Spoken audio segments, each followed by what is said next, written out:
Valentin Porcișteanu, clar un specialist al acestui tip de probe. Evoluând în raliul de acasă, evident că are un avantaj teoretic cel puțin, în schimb fiind și implicat în organizarea acestui raliu, nu a avut parte de aceeași liniște înaintea startului ca contracandidații săi.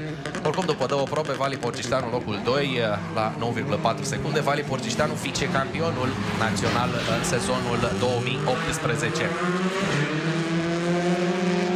Oricum, pentru Vali e primul test cu adevărat la comediile noi sale mașini.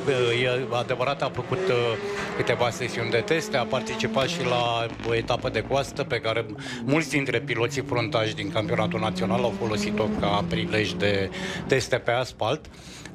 Însă în competiție propriu-zis e la prima sa apariție și joi la conferința de presă spunea că va încerca să dea cât mai mult, să ofere cât mai mult spectacol publicului la acest raliu, va încerca să intre în lupta pentru victorie, dar fără să-și asume riscuri, pentru că este un campionat lung și un campionat în care orice eroare te poate costa, chiar dacă se va merge pe regula N-2, deci vor conta doar cele mai bune 6 rezultate din cele 8.